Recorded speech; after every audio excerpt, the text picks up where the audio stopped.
자, 그래서 오늘은 페이지 프린트 191페이지에 기본권의 한계와 제한 파트부터 하도록 할게요. 네.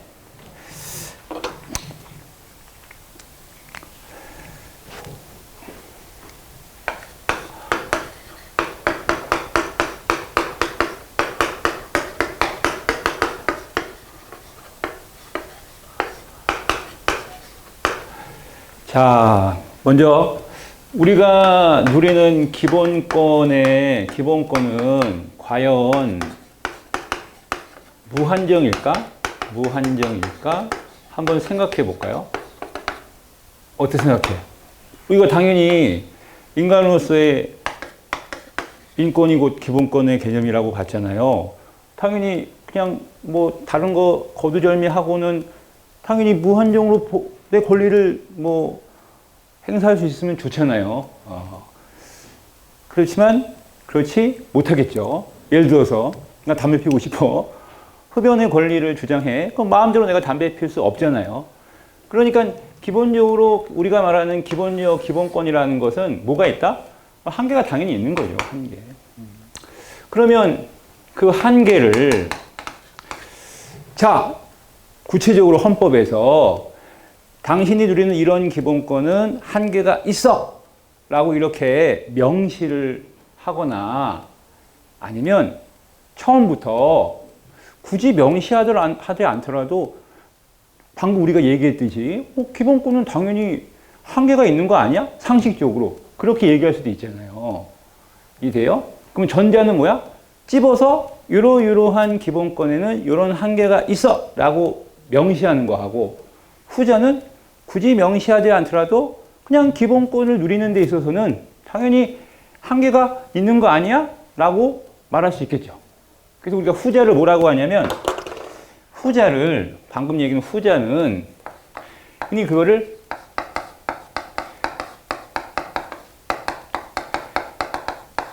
내재적 한계라고 해요. 그러니까 여기서 내재라는 건 뭐야? 그러니까 들어있다는 거죠. 내가 기본권을 누리는 데 있어서는 한계가 원천적으로, 본질적으로 그 안에 한계가 분명히 존재한다. 라는 걸 우리가 내재적 한계라고 얘기를 해요. 그런데 독일이라는 나라는 이 내재적 한계가 있다라고 하는 것을, 이 내재적 한계가 있다라는 것 자체를 명시를 했어요. 웃기죠? 내재적 한계가 있다라는 건 명시를 했어요. 그러니까 모든 기본권은 내재적 한계가 있다. 라는 걸 명시를 했다는 거야. 자, 그러면 우리는 시험을 치러야 될 우리 입장에는 과연 우리나라는 어떨까? 우리나라는 이 내재적 한계를, 우리나라 입장에서는 이 내재적 한계를 과연 명시했을까, 안 했을까? 우리는 하지 않았어요. 그게 핵심이에요. 우리는 굳이 명시하지 않았답니다. 우리는 명시하지 않았다. 독일은 했어요. 독일은 했는데 우리는 명시하지 않았다. 그러면 명시하지 않았다라고 하는 것은 기본적으로 기본권 내재적 한계가 있다라는 것을 깔고 들어간다라고 얘기를 하는 거예요.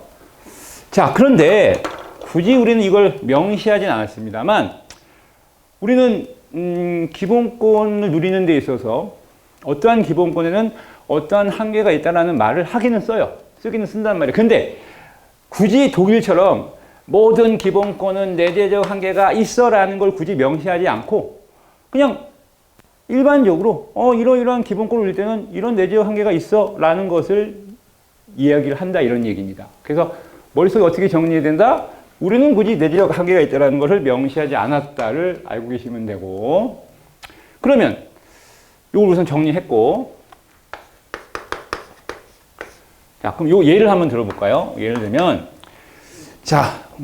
예를 들면 이거야. 이거 들어봤죠?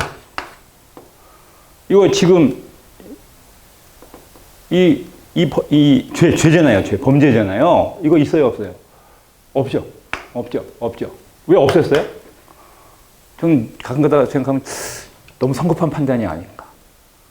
솔직히 바람을 폈어요. 그러면 옛날에는 바람을 핀 배우자를 갖다가 형벌로 형사처벌을 할 수 있다란 말입니다. 쉽게 말하면. 근데 이제는 못하잖아요. 그러면 바람핀 놈이 당당하네? 그러고 뭐, 알았어, 이혼할게. 뭐 이런 거잖아요, 솔직히. 굉장히 배신감을 느끼는 건데, 물론, 이혼을 하겠죠. 뭐 안 할 수도 있겠지만, 물론 그 대신 뭐 위자료 청구라든가, 뭐 후속적으로 여러 가지 금전적인 보상을 받을 수 있습니다만, 없앴던 이유는 뭐 뻔하죠. 원래 법이라는 건 범죄를 예방할 목적인데, 이 범죄는, 이 범죄에 대한 형벌은 예방보다 대부분 어떻다? 그래서 배우자를 깜빵에 쳐넣는데, 그러면 뉘우치고 나와서 다시 살까? 봤더니 살지 않는다는 거야. 100이면 100? 헤어지더라는 거야. 그럼 이건 보복성의 형벌 아니겠냐 이거지. 그러면 우리가 말하는 법률의 본질적인 목적과 벗어나 있는 거 아니겠냐. 뭐 이런 취지 등등등등에 의해서 폐지가 됐습니다. 자, 그런데 이거와 관련돼서 우리가 이걸 잠깐 볼게요. 이거와 이제 기본권 얘기를 잠깐 해야 돼요. 그러니까 간통죄가 없어진 이유를 방금 제가 하나 설명했잖아요. 근데 또 한 가지 이유가 있어요. 그게 뭐냐 하면 이런 거죠. 바로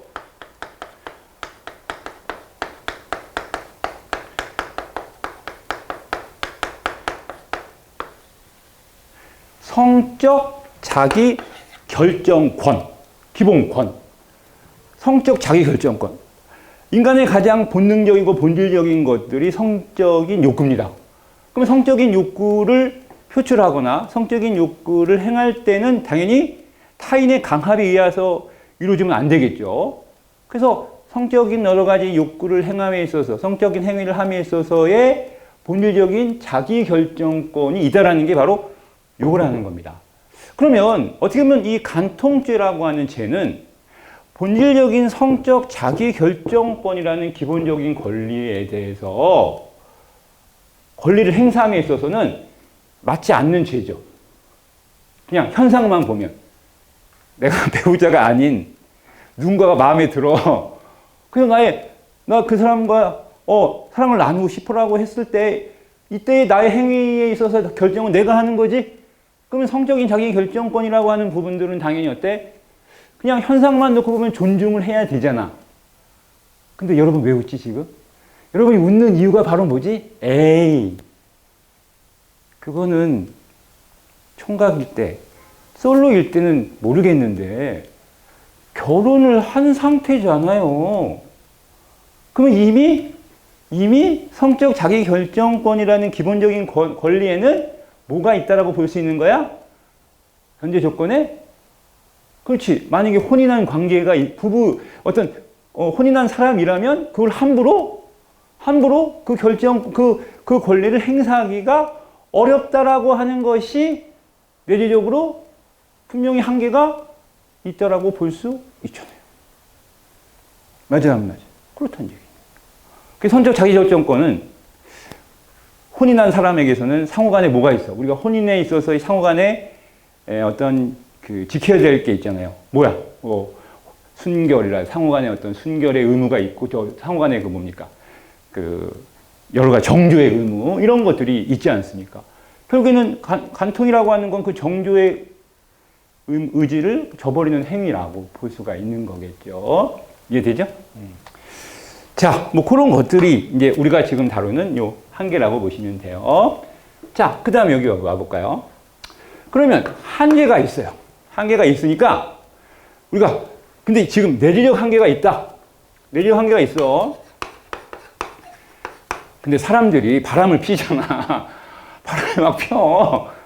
알아. 내재적 한계가 있는 걸 우리가 이성적이긴 아는데 한번 꼭지 돌면 삘 받으면 그게 통제가 잘 안 되잖아요. 누가 몰라요? 있잖아요, 여러분. 한계가 있는 거 아는데 그게 삘 받으면 뭐 이렇게 안 되잖아요. 그래서 어떻게 돼? 한계가 있지만 그 한계를 구체적으로 어떻게 돼? 인간이 다 성인군자가 아니잖아. 그러면 당연히 어쩔 수 없이 이거에 대한 뭐가 필요할까? 제한이 따라올 수밖에 없는 거죠. 이해돼요? 그러니까 한계가 있는 걸 아는데 제한은 곧 그 한계를 보다 구체적으로 보다 규범적으로 정해놓을 필요가 있다라는 거죠. 왜? 알긴 알지만 우리는 그렇게 성인군자가 아니야. 또 때로는 막 오버하고 싶어. 내 권리를. 뭔 얘기인지 이해되죠. 그래서 우리가 이제 핵심적 논의는 바로 요. 그러면 기본권의 제한을 어떤 식으로 할 것이냐라는 거죠. 어떤 식으로 할 것이냐. 방금 제가 말씀을 드렸어요. 우선 제한은 티가 나야 돼, 안 나야 돼? 우리가 알아볼 수 있어야 돼, 없어야 돼요? 구체적이어야죠. 구체적이지 않고 스스로가 나의 기본권의 한계를 스스로가 인정하고 자기 스스로가 제한해봐라? 말이 안 되는 거예요. 이해되죠? 자, 그래서 우리는 프린트 보지 마시고 우선 이 기본권의 제한에 대해서 이제 구체적으로 좀 살펴볼 필요가 있다라고 봅니다. 자, 그러면 먼저 기본권의 제한이라고 하는 것에 대해서 첫 번째 의의를 보면 저 요 의의가 되게 중요한데, 자, 우리가 이제 요 용어를 꼭 알아야 돼요.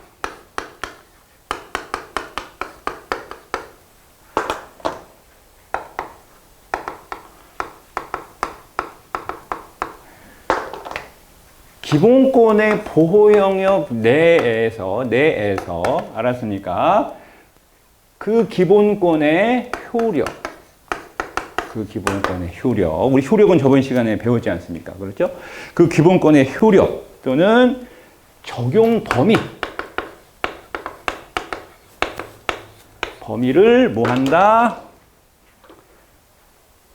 축소하고 한정하는 것을 바로 뭐라고 한다? 기본권의 제한이라고 한다라는 거야. 자, 여기서 우리가 시험과 관련되어서 요걸 좀 정리하고 가야 돼요. 기본권의 보호 영역이라는 표현을 좀 알고 가야 됩니다. 그럼 여기서 말하는 기본권의 보호 영역은 우리가 일상적으로 우리가 평상시에 생활 속에서 그 권리를 행사하고 있잖아요, 여러분. 이해되죠? 맞잖아요. 우리가 뭐 달나라에 가지도 않고 일반적인. 그래서 우리가 기본권의 보호 영역의 핵심은 그렇습니다. 일반적인 생활 영역. 그러니까 더 정확하면 모든 생활 영역에 적용이 된다라고 볼 수가 있어요. 자, 그러면 그 기본권의 보호 영역은 우리가 생활하는 생활 영역이 중심이 되는 건데, 일반적인 생활 영역이 중심인데 그 생활 영역 안에서 뭘 시키는 거다? 효력을 뭘 시키는 거다? 그 효력과 적용 범위를 뭐 한다? 축소, 한정 짓는다라고 말할 수가 있다라는 겁니다. 예를 들면 이런 거죠. 자, 방금 저도 차를 타고 왔어요. 근데 운전을 해보면 우리가 요즘에 안전벨트를 착용하잖아요. 이제 법으로 어떻게 돼 있어요? 조수석뿐만 아니라 뒷좌석까지 다 안전벨트 의무 착용입니다. 안 하면 안 돼요.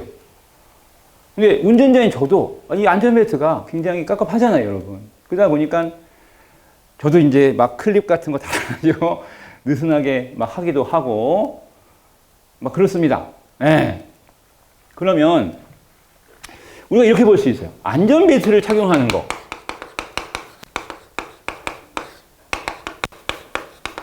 우리가 이제 안전벨트 착용해야지 목숨을 위해서 라고 말할 수 있지만 이것을 어떤 기본권의 관점에서 접근해 들어가 보자는 이거야.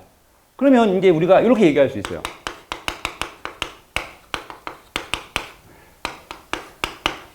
우리는 사생활의 자유라는 권리가 있어요.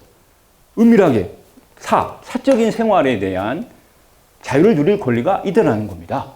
자유권적 기본권의 하나 아니겠어요?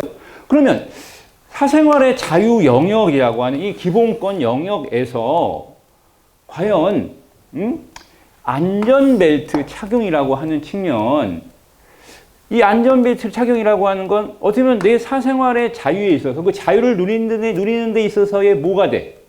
일정 부분 제한이죠. 맞잖아요. 내가 차를 타고 안전벨트를 맬지 말지는 내 마음이잖아. 그러면 착용하라고 우리가 법제화했잖아요. 그러면 제한을 하고 있는 거네? 그러면 안전벨트 착용으로 사생활의 자유를 제한하고 있다는 건 이 안전벨트를 착용시키는 것은 사생활의 자유라는 기본권의 보호 영역 안에 있는 거야, 없는 거야? 기본권의 보호 영역 안에 있기 때문에 축소시킨 거야. 이해되시겠어요? 그러니까 이 안전벨트 착용이라고 하는 것들을 우리가 흔히 기본권의 보호 영역 안에 있으면 일정 부분 축소, 한정시킬 수 있다는 게 제한인데, 그러면 말 바꾸면 만약에 이게 기본권의 보호 영역 안에 있지 않고 만약에 이것이 밖에 있으면 어떻게 될까? 기본권의 보호 영역 밖에 있는 것에 대해서는 굳이 우리가 제한에 대해서 고민할 필요가 없는 거야. 지 멋대로 하든 말든. 우리가 누려야 될 기본적인 권리라고 하는 것이 있기 때문에 그 권리라고 하는 것 안에 있는 것이기 때문에 우리는 고민을 해봐야 된다는 거야. 왜? 누구나 그 권리를 누리고 싶어 하기 때문에. 하지만 분명히 우리는 아까도 좀 전에 봤듯이 기본권은 내재적 한계도 있고 그리고 그렇기 때문에 그것을 제한할 수밖에 없다는 걸 알고 있지 않습니까? 제 말 이해되시겠어요? 오케이. 그러면 우리가 이제 이렇게 기본권의 보호 영역 안에 있는 것들인지 아닌지를 따져볼 필요가 있다는 겁니다. 자, 그러면 방금 대표적인 예로 이 얘기를 잠깐 말씀드렸고 우리 또 시험에 나온 것 중에 하나 보면 이런 것도 있어요. 자, 여러분 다 뭐 야동 봐보셨죠? 야동. 야동 봅니다. 야동. 저 야동까지는 그렇고 음란물이라고 하는 부분이 있어요. 음란물. 흔히 우리가 이제 19금이라고 하는 거. 19금. 여러분 19금이 뭐죠? 성인만 보라는 겁니다. 성인만 보라는 건데 성인만. 근데 성인만 보라는 19금이라고 하는 음란물은 과연 그냥 우리가 상식적으로 그러면 19금 성인 이상이 볼 수 있는 음란물의 수위는 한계가 어디까지야? 아, 요건 알겠는데 요 아래는 보지 말라고 하는 건데 요건 알겠어. 뭐 기준을 세울 수 있잖아. 이게 뭐 어떤 걸 보여준다든가 이러면. 근데 이 위로는 어디까지야? 위로는 어디까지일까? 위로는 어디까지일까? 생각해봐요. 위로는 과연 어디까지일까? 위로는 어디까지? 그러면 만약에 수위를 이 윗부분을 어떤 부분 딱 제한을 해버렸어요. 제한을 해버리면은 자, 이렇게 얘기할 수 있잖아요. 내가 지금 나이가 60이야. 세상 다 아니 뭐? 이거 여길 왜 제한하고 난 여길 왜 접근을 못하게 해? 뭐 하는 짓이야? 이럴 수 있잖아요. 이럴 수 있잖아요, 여러분. 그러면 이 사람은 이 제한을 부당하게 보겠죠? 그러면 음란물의 표현에 있어서 우리가 이 사람이 주장하는 건 어떠한 기본권을 주장하냐면 바로 뭐야? 언론, 출판의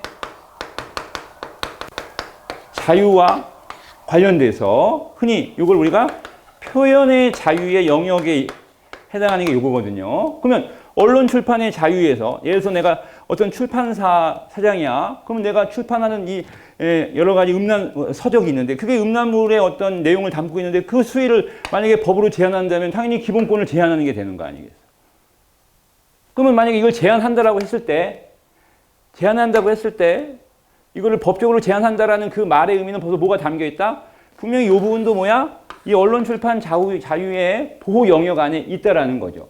그러므로 인해서 음란물의 자유도 함부로 멋대로 무한정으로 할 수가 없다라는 것을 정해놓은 거라고 말할 수가 있는 것들이겠죠. 이해되시겠습니까? 오케이. 만약에 보호 영역 밖에 있으면 어떻게 될까? 언론 출판의 자유의 보호 영역 밖에 있으면 제한할 필요가 없는 거죠. 뭘 제한을 해? 알아서 해. 이렇게 되는 거예요. 정리해보면 우리가 제한한다는 건 반드시 요게 전제가 돼. 제한되는 기본권은 그 기본권 자체가 일정 부분 우리가 보호하고자 하는 영역이라고 볼 수가 있는 겁니다. 이해되시겠습니까? 오케이. 자, 요까지만 먼저 좀 정리를 해볼게요. 프린트 191페이지에 거기 보면 내재적 한계가 있습니다. 자, 기본권 내재적 한계 이론은 독일에서 나왔습니다. 근데 우리는 이거 신경 쓸 필요가 없어요. 바로 2번 넘어갈게요. 한국 헌법의 기본권의 내적 한계 이론.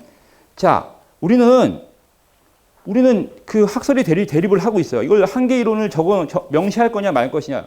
근데 우리는 부정설이야. 굳이 명시할 필요 없다라고 봐. 왜냐? 이것 때문에 그래. 우리는 헌법, 좀 이따 보겠는데 37조 2항에 모든 국민의 자유와 국민의 모든 자유와 권리는 법률로 제한할 수 있다라고 헌법에 명시를 해놨어요.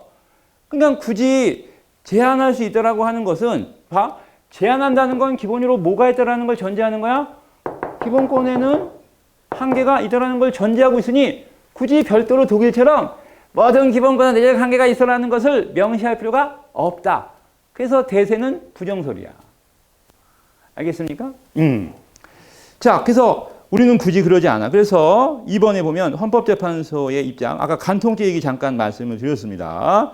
그래서 이 간통죄 처벌 규정에 관한 위헌 여부에 관한 헌법소원에서 개인의 성적 자기결정권도 국가, 사회, 공공복리 등의 존중에 따른 내적 한계가 있으며라고 이렇게 개별적인 어떠한 사항에 대해서는 언급을 할 수는 있다라는 거죠. 자, 그런데 이 내적 한계는 용어는 분명히 사용하고 있어. 알았습니까? 근데 이 자체가 과연 독일처럼 내적 한계라는 표현, 독일에서 말하는 그 구체적인 내적 한계라는 걸 명시적으로 표현하는 거하고 좀 다른 의미라고 말하는 거죠. 정리하면 우리는 굳이 뭐 할 필요 없다? 내적 한계를 독일처럼 명시해 놓지는 않았다라고 보는 거야. 독일 오른쪽 날개 보면 헌법 2조 1항에 이렇게 명시가 되어 있다라고 말할 수 있다라는 겁니다. 기술 한번 바로 볼까요? 개인의 성적 자기결정권에 타인의 권리, 그 다음에 공중도덕, 사회윤리, 공공복리 등의 존중에 의한 내적 한계가 있다 없다? 한계가 있다라는 겁니다. 있죠? 있죠. 다음 페이지. 자, 그래서 내적 한계가 있다라고 하면 그 한계를 우리가 스스로가 인정하고 억제하면 좋은데 그러지 않기 쉽지 않다. 그래서 우리는 어떻게 하다? 좀 더 구체로 제한의 어떤 조치가 필요하다. 규범화될 필요가 있다는 거죠. 자, 그래서 기본권의 제한의 개념 한번 보시면 기본권의 제한이란 해석을 통해 확정된, 자, 요거 형광펜. 기본권의 보호 영역. 기본권의 보호 영역이라는 요 기본권의 보호 영역 안에서 그 효력이나 적용 범위를 축소하고 한정하는 것이다 라고 하는 거야. 그러면 기본권의 보호 영역이라는 건 한마디로 아까 뭐라고요? 기본권에 의해 보호되는 생활 영역을 말하는 거라고 해석할 수 있어요. 기본권에 의해 보호되는 생활 영역을 말한다라고 볼 수가 있는 겁니다. 그래서 기본권의 보호 영역 내에 것일 때에만 우리는 이걸 전제해서 그 제한에 대한 얘기를 하고자 한다라는 거야. 그 말 바꾸면 기본권의 보호 영역 밖에 있는 것에 대해서는 제한이 문제가 될 수가 없어. 굳이 뭐 제한을 해야 되니 말아야 되니라고 하는 것에 대한 고민을 할 필요가 없다라는 거야. 알겠습니까? 자, 그러면 이제 보호 영역에 대해서 좀 더 살펴보면 보호 영역이란 기본권의 특유한 내용적 범위를 말하는, 이거 외우지 말고 예컨대 이것만 비추고 봐. 사생활의 비밀과 자유라는 것. 사생활은 뭐야? 내가 나의 사적인 영역에 함부로 외부의 어떤 간섭을 배제하는 거 아니겠어요? 그럼 그런 측면에서 안전벨트를 착용하지 않을 자유가 포함되는가에 대한 문제를 따진다. 그럼 안전벨트의 자유가 포함되면 어떻게 돼? 포함된다라면 어떻게 될까? 당연히 뭐 그거를 제한은 시키면 안 되겠죠. 그러지 않겠습니까? 그러니까 기본적으로 이 안전벨트의 착용에 대한 고민을 하는 것 자체는 기본적으로 이건 우리가 일상생활 속에서 보호 영역 안에 있기 때문에 이 부분에 대한 고민을 하고 있다는 걸 생각하시면 되는 겁니다. 이해되시겠죠? 오케이. 자, 그래서 우선 이렇게 정리해 보세요. 안전벨트 착용에 대한 안전벨트를 착용하지 않을 자유를 포함하는지에 대한 문제를 논의하는 것 자체는 기본권의, 즉 사생활의 자유에, 사생활 비밀의 자유의 보호 영역 안에 있는 문제야, 있지 않는 문제야? 있다라고 볼 수가 있는 거겠죠. 이런 고민을 하는 것 자체가 보호 영역 안에 있다라는 걸 말하는 겁니다. 이해되시겠어요? 오케이. 자, 그렇게 보시면 되고, 그 다음에 세 번째, 기본권의 제한과 침해. 자, 이거는 뭐 굳이 보지 말아도 됩니다. 그냥 기본권의 제한과 침해. 보통 이제 제한이라고 하는 측면, 그 다음에 침해라고 하는 측면, 뭐 제한이라는 건 뭐 적법한 요건의 문제다. 이거 뭐 이런 거 보지 마세요. 침해만 잠깐 봐. 기본권이 침해당했다. 이거는 당연히 내가 이제 본안이라는 건 헌법재판소의 본 재판에 회부가 돼서 이거 기본권을 제한하는 법률에 대한 위헌 여부를 따져야 된다라는 얘기 정도여야 돼요. 신경 쓰지 마세요. 자, 그 다음에 이제 중요한 게 요 세 번째 기본권의 제한의 방법입니다. 자, 요거 별표를 해놔야 됩니다. 기본권의 제한의 방법. 기본권의 제한의 방법.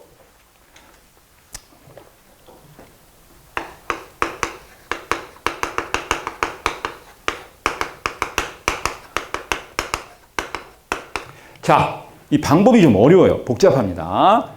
기본권의 제한의 방법인데, 방법은 크게 먼저 기본권을 제한한다고 했으니까, 야, 이거 우선 딱 뭘로 제한해야 될까? 만약에 제한하려면 제한하는 어떤 규범이 있어야 될 거 아니야? 그러면 기본권을 제한할 정도면 어떤 정도의 규범이어야 돼? 어떤 정도의 규범이어야 돼? 당연히 강제 규범이어야 되겠죠. 그러면 그게 수준이 어느 정도야? 명령 수준? 안 되겠죠. 또 뭐 법률? 뭐 이렇게 나올 거 아니겠어요? 그러면 기본권을 제한하는 데 있어서 당연히 우리가 먼저 딱 떠올릴 수 있는 건 헌법에 의한 기본권의 제한이 있을 수 있다는 거야. 그러니까 우리가 먼저 원래 헌법이라는 거 안에는 기본권을 보호한다는 측면도 있지만 일정 부분 그 보호라고 하는 말은 아까도 설명했지만 그 보호라고 하는 것은 국가가 구체적으로 그 기본권을 보호한다라고 하는 부분 안에는 어떤 말이 써 있어? 일정 부분 제한의 의미도 담고 있는 거예요. 제한의 의미도. 그래서 우선 헌법에 의해서 기본권이 제한될 수 있다는 거야. 그래서 이걸 뭐라고 하냐면 이걸 우리가 헌법 유보라고 표현합니다. 그러니까 기본권을 제한하려면 헌법에 물어봐라 이런 뜻입니다. 헌법에 물어봐라. 자, 그래서 이거는 헌법에 어떤 헌법의 명문 규정을 가지고 우리가 헌법에 조문들이 쫙 있잖아요. 그 명문 규정들을 가지고 직접적으로 이제 기본권을 제한한다라고 말할 수가 있는 거야. 근데 이거는 또 둘로 나누어서 봐요. 뭐가 있냐면요. 첫 번째가 일반적인 헌법 유보가 있고, 그 다음에 개별적 헌법 유보가 있습니다. 먼저 요거부터 정리하면 우리는 요거 인정 안 하고 있어요. 우리는 요거 인정 안 하고 있고 우리가 인정하는 건 요건 인정하고 있어요. 일반적인 헌법 유보라는 건 이거는 말 그대로 헌법으로 기본권의 전반, 자, 기본권의 전반을 제한한다 라고 말하는 거야. 그러니까 헌법으로는 헌법으로 우리가 누리는 기본권의 전반이라는 말은 뭐야? 어떤 특정한 기본권이 아니라 모든 기본권은 제한할 수 있다라고 말하는 겁니다. 모든 기본권은 제한되어 있으라고 말하는 건데 우리는 이걸 채택하고 있지는 않아요. 우리는 뭐 하고 있다? 개별적인 헌법 유보 원칙을 따르고 있어요. 이거는 특정한 헌법의 규정으로, 헌법 규정으로, 특정한 기본권 규정을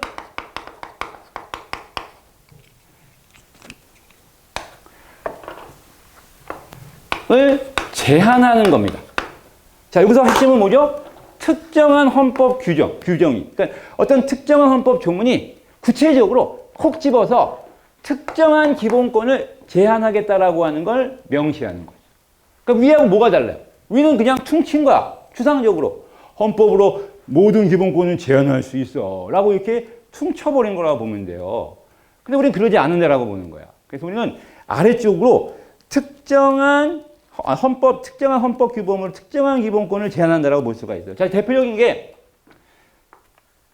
헌법 8조야. 헌법 8조에 뭐가 있을까? 자, 헌법 8조. 우리 조문들은 틈틈이 보시라고 했어요. 요건 이거야.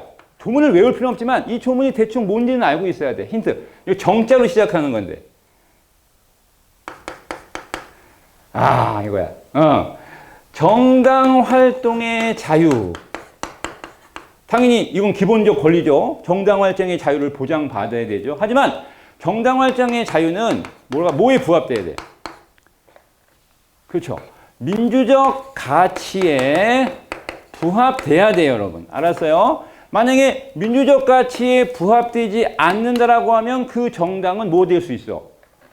그 정당은 당연히 해산될 수도 있는 거예요, 여러분. 그러니까 특정한 헌법 제8조가 특정한 기본권, 정당 활동의 자유라는 이 특정한 기본권을 민주적 가치에 부합할 것을 요구하고 있는 거죠. 이걸 뭐라고 불러? 개별적 헌법 위반이라고 말하면 돼요. 어렵지 않죠? 그러니까 어떤 헌법 조문이 콕 집어서 어떠한 기본권을 이렇게 해야 된다라고 명시하면 그게 바로 개별적 헌법 위반이라고 볼 수가 있는 겁니다. 제 말 아시겠어요? 그런데 생각해 보면 선생님, 기본권은 종류가 졸라 많죠.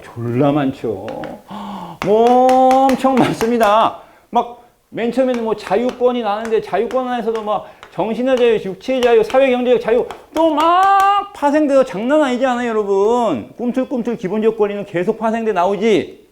그럼 그럴 때마다 우리는 헌법 조문을 계속 늘려가야 되네? 미쳐버리는 거 아니겠어요? 대한민국 헌법은 그나마 또 경성헌법이야. 한번 바꾸려면 어떻게 해야 돼? 여러분은 못 쉬잖아. 여러분 그때 뭐 해야 돼? 그 성관이 가서 옆에 가서 관리 감독 해야 될 거 아니야. 우리는 아싸 투표하고 빨리 하겠지만 그래서 어떻게 해놨어요? 일일이 헌법에다가 개별적 기본권을 이렇게 다 구체적으로 명시하기 너무 어려워서 어떻게 해놨어요, 여러분? 두 번째.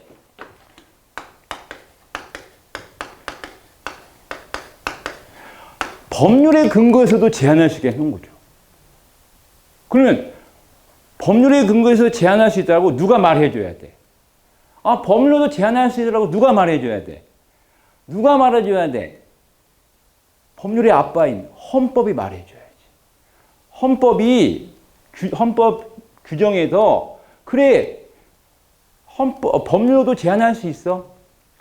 법률로도 이러한 경우에는 법률로도 제한 가능해 라고 말을 해줘야죠. 왜? 법률은 혼자 못 움직이잖아. 헌법에 의해서 지배당하니까 우리가 헌법이 그렇게 얘한테 어떤 권한을 떠넘겨줘야 되는 거야. 그러면 입법자인 국회에서 그 권한을 받아서 자신들이 법률을 만들면서 기본권을 제한할 수 있는 법률을 만들 수가 있는 거야. 그걸 뭐라고 불러? 법률 유보라고 말하는 거야. 근데 여기도 두 가지가 있어요. 요거 이제 똑같아요. 일반적인 법률 유보가 있고 개별적인 법률 유보가 있어요.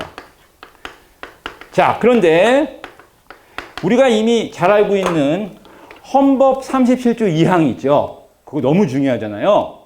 헌법 37조 2항은 둘 중에 뭘까요? 헌법 37조 2항. 헌법 37조 2항은 이렇게 해놨죠. 국가의 안전보장과 질서 유지, 공공복리를 위해 법률로서 기본권을 제한할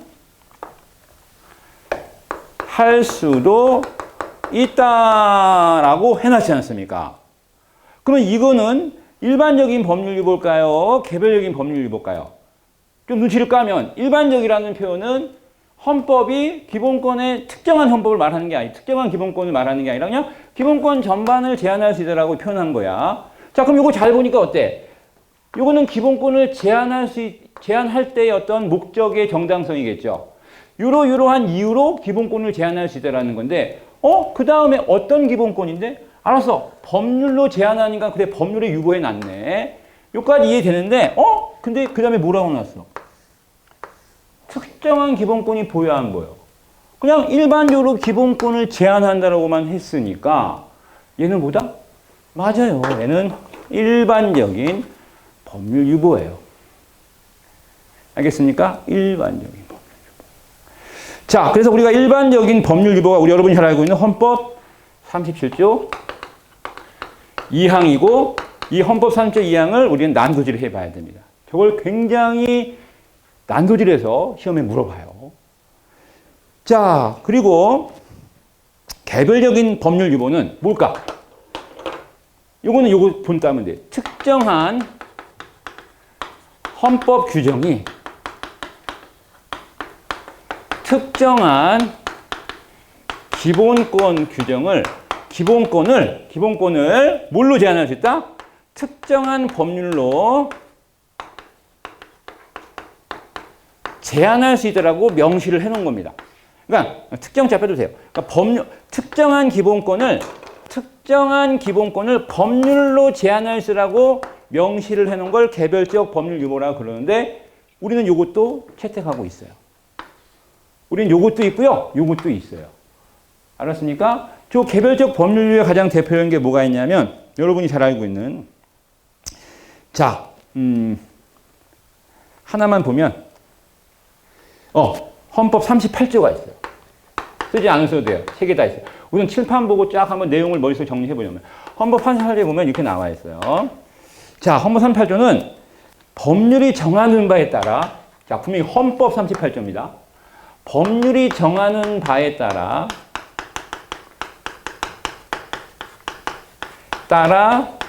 모든 국민은 납세의 의무를 지닌다.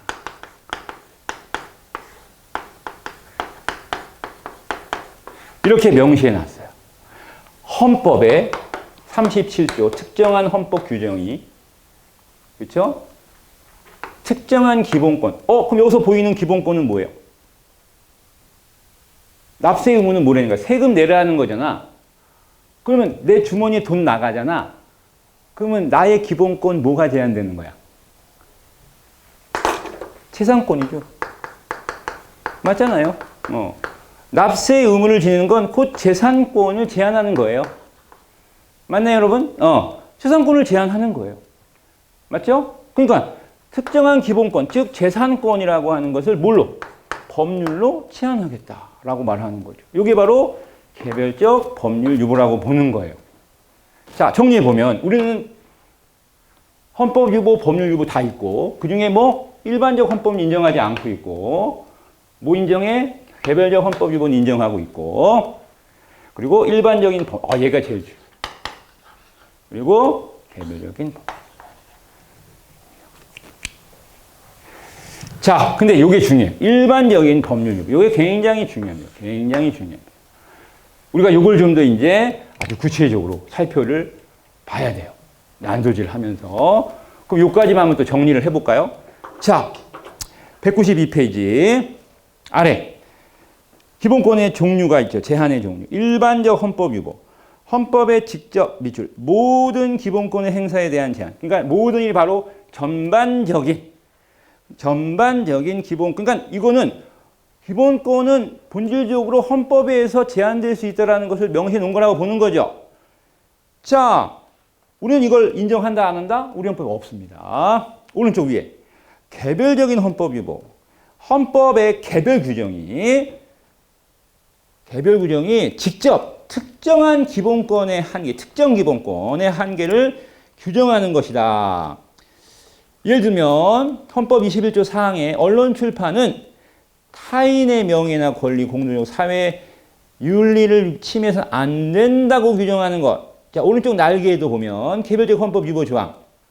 자, 거기도 여러 가지가 있어요. 아까 제가 예시 들었던 게 바로 헌법 8조 2항, 4항에 대한 얘기가 있네요. 이렇게. 그건 좀 알아놔야 돼요. 이건 개별적 헌법 유보 조항이다라고 하는 걸 알고 계시면 되고요. 자, 그 다음에 일반적인 법률 유보. 자, 이게 이제 우리가 중요합니다. 일반적인 법률 유보는 좀 이따 보고 오른쪽 날개 먼저 개별적 법률 유보 볼게요. 헌법의 개별 조문에서 특정 기본권을 법률에 의해 제한할 수 있다. 자, 우리나라 헌법 38조는 개별적 법률이다. 모든 국민은 법률이 정하는 바에 의해 납세 의무를 지닌다. 그 외에도 12조 1항, 23조 3항, 33조 3항 뒤에 요거 참조하시기 바랍니다. 아시겠죠? 예. 자, 그러면 이제는 뭘 봐야 돼? 우리는 대체로 일반적인 법률 유보 조항을 우리가 시험에서 난도질을 한단 말입니다. 오케이? 그래서 저걸 좀 더 구체적으로 살펴볼 필요가 있어요. 일반적인 법률 유보 헌법 37조 2항에 대한 얘기를 살펴볼 필요가 있습니다. 헌법 37조 2항. 흔히 말하는 일반적인 법률 유보. 헌법 유보가 아니고 법률 유보입니다. 법률 유보. 일반적인 법률 유보에 해당하는 거야. 자, 우선 우리가 이제 법률 유보를 하는 이유가 뭐냐면은 헌법이 모든 걸 다 기본권을 제한하는 규정을 두기 어렵단 말이에요. 그래서 이 사실상 입법자에게 위임하는 거죠. 그렇죠? 입법자에게 네가 앞으로 입법 활동을 하면서 네 스스로가 기본권의 한계와 그다음에 기본권의 한계와 그다음에 기본권을 누림에 있어서 기본권의 범위를 정하라 도록 한 것이다라고 보면 되겠죠. 자, 그러면 이제 헌법 37조 2항을 한번 쭉 살펴보면 헌법 37조 2항은 크게 우리가 세 가지로 분석할 수 있어요. 첫 번째가 목적상의 한계. 그 다음에 두 번째가 형식상의 한계. 그 다음에 세 번째가 방법상의 한계로 나눠서 우리가 볼 수가 있습니다.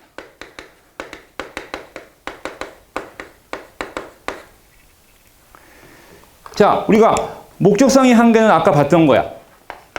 제한의 목적은 세 가지 경우에 한해서죠. 불러볼까요? 뭐죠? 국가의 안전보장을 위해 국가의 안전보장. 두 번째가 뭐죠?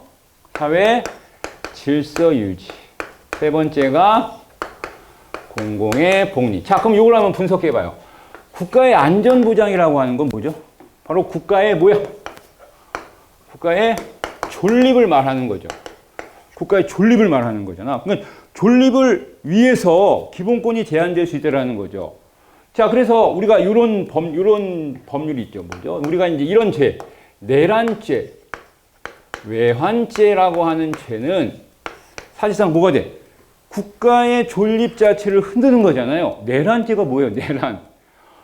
이 국가를 전복시키기 위해서 어떤 그런 걸 모의하는 걸 우리가 내란죄라고 얘기하잖아요. 내란죄. 알겠습니까?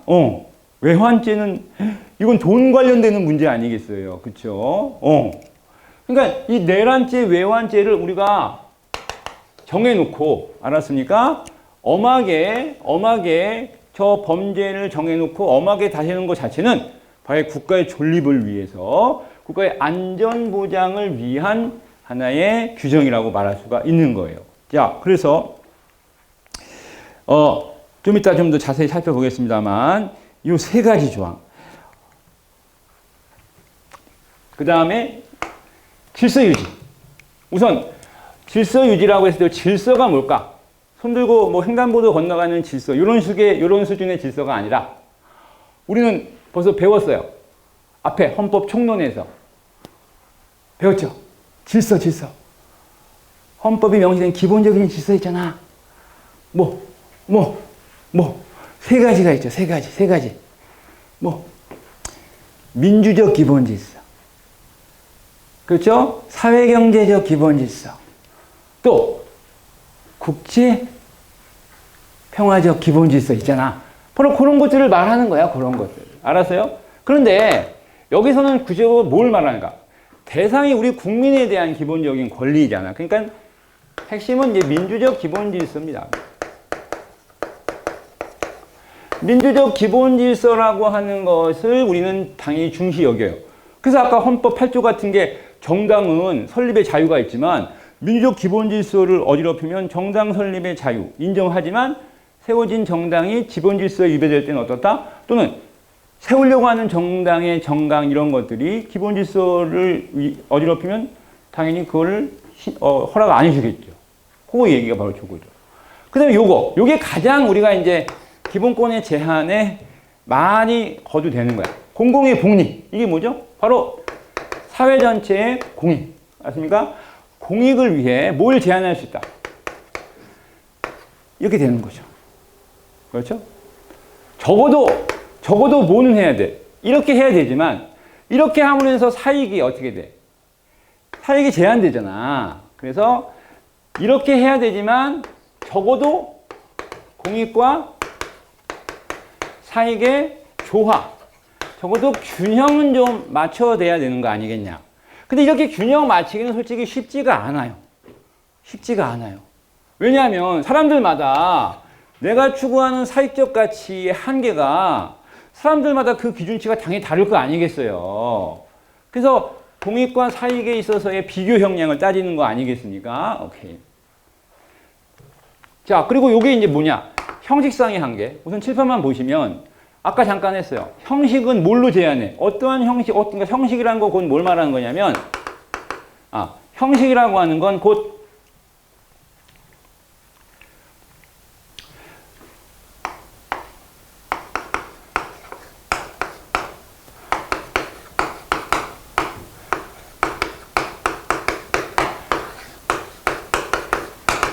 자, 우리가 법률로 제한한다고 했을 때 그 법률은 어디서 만들어야 돼? 반드시 국회가 만든 거여야 된다는 거야. 국회가 만든 거야. 알았어요? 그러니까 어떤 형식을 갖춰야 돼? 어떤 형식을 갖춰야 돼? 국회가 입법을 해야 된다는 거죠. 그게 형식을 말하는 거야. 형식이라는 게 그 절차를 말하는 거잖아. 이런 절차, 법률을 제한하는데 그 법률이 국회에 의해서 만들어진 법률에 대해서만 법률에 근거해서 우리가 말하는 거라고 보면 되는 거예요. 그래서 국회가 만든 법률에 의해서 제한을 할 수 있다는 거야. 자, 그런데 이게 좀 어려운 게 물어볼게요. 국회가 만든 법률에 의해서 제한한댔어요. 근데 이거 돼요, 안 돼요? 국회가 만든 법률인데 그 법률 자체가 또 위임을 했어. 위임할 수 있어. 왜냐하면 법률도 우리가 법률을 만들면 국회가 법률을 만들잖아요. 그러면 행정부가 뭐 하죠? 그 법률에 근거해서 뭐 해요? 법규 명령을 만들어서 집행을 하잖아요. 법규 명령, 여러분이 지금 현장에서 하는 일이 바로 뭐야? 법규 명령의 집행이라고. 교통 단속, 알았습니까? 현행범 체포, 이거 다 법규 명령의 집행인데 그것에 대한 상위에 뭐가 있어야 돼? 법률이 있어야 된다는 거 아니야. 그러면 구체적인 시행 명령을 통해 기본권을 제한하는데, 근데 분명히 법률에 의해서 제한한다고 했는데, 만약에 국회가 만든 거, 형식 갖췄어. 근데 그 법률에 뭐라고 명시해놨냐면, 자, 명령으로도 제한할 수 있어. 라고 해놓으면, 이거는 형식을 어긴 거예요? 어긴 게 아닌 거죠. 이해돼요? 단순하게 명령은 법률이 아니니까 전 안 돼. 명령으로는 제한할 수 없어. 이렇게 보면 큰일 난다는 거예요. 이게 어려워요. 알았습니까? 자, 그래서 우리가 형식의 한계라고 하는 측면을 단순히 그냥 법률이라고 하는 요 자체만 얘기하는 건 아니라는 겁니다. 명령으로서도 제한할 수가 있고요. 그리고 법률과 같은 수준의 자, 우리가 국가 간에 뭘 맺죠? 우리 국가 간에 맺는 거 약속 있죠. 이번에 기시다 총리 와가지고 막 하잖아. 우리가 국가 간에 뭘 맺어? 서로 간에 뭘 맺는다고 하지. 조약. 조약은 그 효력의 수준이 어느 수준이에요? 헌법 수준은 아니라고 했잖아요. 어느 수준? 법률 수준이잖아. 그러면 조약으로도 기본권이 제한될 수 있어요, 없어요? 당연히 조약으로도 기본권이 제한될 수 있는 거죠. 알겠습니까? 그리고 이렇게 위임 명령. 알았습니까? 위임 명령으로도 제한될 수 있는 거고. 그리고 조례로도 제한될 수도 있어요. 그 다음에 또 뭐 어려운 건데 훈령이라고 하는 것으로도 제한될 수도 있어요. 이렇게 디테일하게 들어가는 건 판례로 봐야 되는 거고요. 그러니까 단순히 뭐라고 하면 돼. 이렇게 디테일하게 들어가면 좀 어렵지만 우리는 뭘 고민해야 돼. 오로지 수단의 형식에서 꼭 법률이라는 형식만, 여기서 말하는 형식 자체가 법률이라는 형식을 말하는 건 아니라는 거죠. 국회에 의해서 만들어진 법률이라고 하는 거, 국회가 만들었다라고 하는 절차를 말하는 거라고 생각하시면 되는 거예요. 마지막, 방법상의 한계가 있는데, 자, 이 방법상의 한계라는 건 뭘 얘기하는 거냐면, 이게 또 너무 중요합니다. 굉장히 많이 나와요. 그 제안의 목적이 정당해야 돼요. 알았습니까? 그 목적이 정당하다는 건 바로 뭐죠? 요거를 충족해야 된다는 거죠. 목적이 정당해야 돼요. 요 세 가지의 이유 때문에 제안할 수 있어야 된다는 거. 자, 그 다음에 두 번째가 바로 수단의 적정성. 제한하는 수단이 과연 적정하냐 이거죠. 예를 들면 굳이 법률이 없어. 명령 수준으로도 제한할 수 있으면 그 정도면 되는데 우리 오버해서 법률의 근거, 법률 수준의 어떤 것이 필요하더라고 막 우길 필요는 없다라고 하는 거죠. 그러니까 더 쉽게 얘기하면 뭐 우리가 과잉 진압 이런 거 있잖아. 이거 안 된다는 거란 말이야. 그러니까 예를 들어서 우리가 체포할 때도 뭐 미란다 원칙 고지하지만 무조건 현행범이라고 해서 막 패고 이러면 안 되잖아요. 그렇잖아요. 그게 바로 수단의 적절성에 대한 얘기예요. 자, 그 다음에 두 가지가 더 있어요. 뭐가 있냐? 침해의 최소성. 이거 너무 중요합니다. 이게 좀 어려워요. 침해의 최소성. 선생님 어렵지 않은데요? 기본권을 침해하는 걸 적게 하라는 거잖아요. 그렇죠. 침해를 적게 하라는 겁니다. 침해를 적게 하라는 거야. 그냥 가급적이면 침해를 하지 않으면 좋잖아요. 근데 침해할 수밖에 없더라고 했을 때는 최소한의 범위여야 된다는 거야. 최소한의 범위. 마지막 하나가 뭐죠? 법익의 균형성. 요건 뭐죠? 법익이 뭐예요? 법익. 자, 요거하고 잠깐 쉴게요. 법익이 뭐예요? 법익. 법으로 보호받아야 될 이익이라는 거야. 그러면 여러분도 법익이 있고 저도 법익이 있어요? 없어요? 그러니까 법에 우리가 기대하는 게 있잖아. 법이 나를 보호해야 돼. 법에게 내가 바라는 이익이 있을 거 아니야. 그게 법익이야. 근데 법이 여러분은 100의 이익을 보호해 주는데 나에겐 10밖에 보호 안 해주면 균형적이지 않잖아요. 그래서 우리가 이제 이 법익의 균형성이 아까 얘기했던 공익과 사익에 있어서 우선시 되는 건 뭐다? 그렇죠? 또 침해되는 사익과 사익이 충돌했을 때는 또 뭐 해야 됩니까? 어느 한 편만 들면 안 되는 거겠죠? 그래서 이제 우리가 흔히 뭐 얘나 모두 다 뭐가 돼? 과잉 금지하면 안 되고 딜의 원칙에 따라서 또 비교 형량을 해야 되는 거죠. 비교 형량을 해봐야 되는 거죠. 그래서 사익과 사익, 공익과 사익에서 비교 형량을 통해서 균형점을 좀 찾아가야 된다라고 하는 것이 바로 이 세 가지입니다. 자, 근데 하나 물어볼게요. 내가 기본권을 지금 제한하는 어떠한 법률이 있는데 얘와 얘는 충족을 한 것 같아. 얘와 얘는 충족하고 얘까지 충족하는데 얘를 충족하지 못했어. 그럼 어떻게 돼요?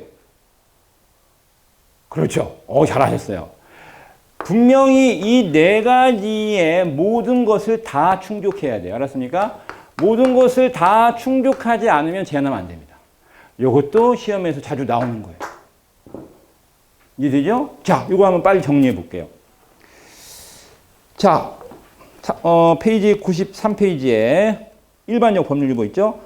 국민의 모든 자유와 권리는 동그라미 법률에 의해서 제한할 수도 있다라는 거고요. 바로 이것이 헌법 37조 2항의 일반적인 법률 유보를 말합니다. 그래서 국가의 안전보장과 질서유지 또는 공공복리를 위하여 필요한 경우에 하나요. 법률로서 제한할 수 있다. 제한하는 경우에도 자, 이것도 중요합니다. 자유와 권리에 뭐는 침해할 수 없다? 본질적인 내용은 함부로 침해할 수 없더라고 얘기를 해요. 자, 그런데 이게 어렵죠? 밑으로 한번 볼까? 본질적인 내용이 과연 뭐예요? 본질적인 내용이 뭐야? 본질적인 내용. 이게 굉장히 어려워요. 본질적인 내용은 침해할 수 없다. 자, 시험에 나온 거 예를 하나 들어볼게요. 본질적이라는 건 이거야.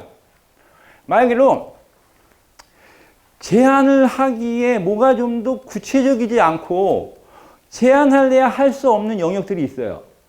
뭘까 그게? 그게 뭘까?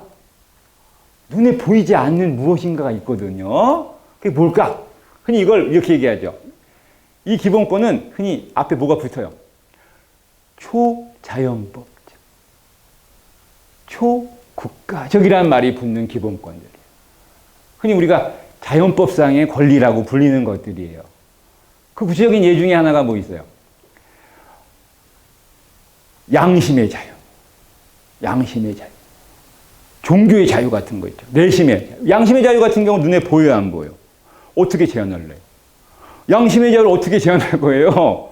양심의 자유는 내심의 자유를 하잖아. 나만 알아. 내가 지금 이게 양심적인 행동인지 아닌지. 그럼 양심의 자유를 어떻게 제한할 건데요? 제한하기 어렵잖아요. 알겠어요? 그러니까 우리가 이제 본질적인 성격들은 바로 그런 것들을 말하는 것들이에요. 초자연, 초실정법적인 영역에 해당하는 것들이죠. 그런 부분들에 대해서는 함부로 우리가 침해하면 안 된다는 거야. 그게 본질적인 영역이야. 예를 들면 또 뭐가 있어? 인간의 존엄과 우리가 이따가 기본권 강론에 처음에 나오는 게 바로 인간의 존엄성, 존엄과 가치의 문제는 본질적인 거예요. 인간의 존엄과 가치를 짓밟는 거 인정할 수 없는 거예요.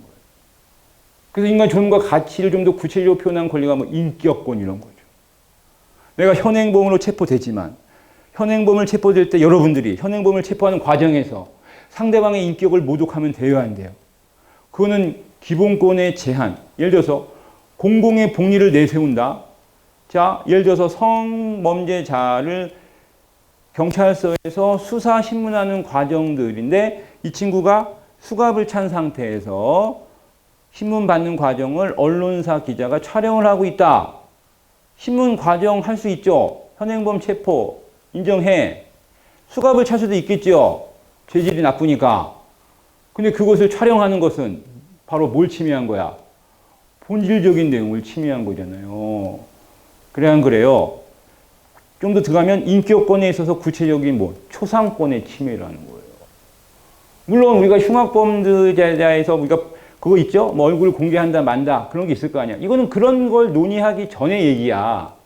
이건 인격권의 침해, 이게 바로 본질적인 자유를 침해한 거라고 보는 거예요. 자, 그런 내용들.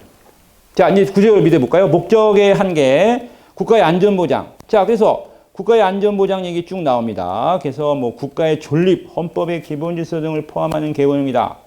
그거보단 그 밑에 게 중요해요. 내란과 외환죄 등을 규정하고 있는 형법 또는 국가보안법 등 이 법들이 바로 국가의 안전보장을 지키기 위한 법들이라고 보면 돼. 그럼 이 법에 의해서 기본권이 제한될 수 있는 거겠죠. 또 질서유지. 자, 첫 줄에 질서 개념을 넓게 이해하면 국가질서고 민주적인 기본질서. 자, 이게 핵심입니다. 민주적인 기본질서. 국가질서, 민주적인 기본질서를 우리는 잘 지켜내야 되겠다. 그래서 헌법 규정에 비추어서 우리가 이 기본질서 얘기 나오고, 자, 그래서 그 밑에 그거 형광펜 해볼까? 형법상 뭐 집회와 시위에 관한 법률, 또 도로교통법, 소방법, 경찰법 등등등이 다 여러분 질서 유지와 관련되는 기본권의 제한의 법이라고 보면 됩니다. 그다음에 공공복리는 현대적 복지국가의 이념을 구현하는 것으로서 적극적인 의미를 갖는다. 또 사회정의 실현과 관련된다. 특히 여러분이 공공복리라는 항목이 현대에 와서 들어간 거야. 왜냐하면 공익이라고 하는 게 이제 20세기 이후에 현대사회가 오면서 사회가 점점 막 빈부격차 심해지고 불평등이 심해지면서 나온 거야. 그러니까 공공의 복리를 맨 처음부터 우리는 얘기하지 않았어. 근데 시민사회가 들어올 때는 공공의 복리는 생각도 안 했다니까. 당장 뭐가 급해. 왕 저 새끼로부터 벗어나고 싶은 거야. 나에게 자유를 달라 외치는 거지. 우리 사회의 공동체가 함께 잘 살아야 돼. 이런 고민이 없었다는 거예요. 근데 이게 막 몇 세기 지나더니 막 어떻게 돼. 자본주의가 막 발전하다 보니 잘 사는 새끼, 못 사는 새끼, 또 그 안에서 또 뭐 남녀 불평등 등등 아주 여러 가지 차별이 막 등장하고 이러다 보니까 이건 안 되겠다 싶은 거죠. 아니면 이 공동체가 붕괴되게 생겼단 말이야. 그래서 등장한 게 바로 이 공공복리. 그래서 나오는 게 바로 우리가 복지 얘기하고 나온 거고. 그러니까 공공복리는 복지야. 복지. 그리고 또 뭐야? 사회정의. 사회정의라는 게 뭐야? 어떤 불합리한 것들, 부정의한 것들로부터 사회를 보호하는 거 아니겠어요? 예를 들면 뭐 대기업의 횡포, 뭐 독과점 규제, 뭐 이런 것들 강하게 규제해야 되지 않습니까? 그런 것들이 바로 이 공공복리 적합성의 원리가 되는 겁니다. 자, 그런 내용들이 쭉 나와 있습니다. 그래서 뭐 거기 예로는 나온 게 바로 이제 환경 얘기 나오네요. 뭐 자연공원법, 도시공원 및 녹지 등에 관한 법률, 뭐 이런 것들이 다 이런 법률들은 우리 법률 자체는 기본적으로 기본권의 제한성이 기본적으로 들어가 있는 거 아니겠어요? 오케이. 뒤로 넘어가 볼게요. 자, 형식적인 한계는 잠깐 쉬었다가 또 정리해 보겠습니다. 잠깐 쉴게요.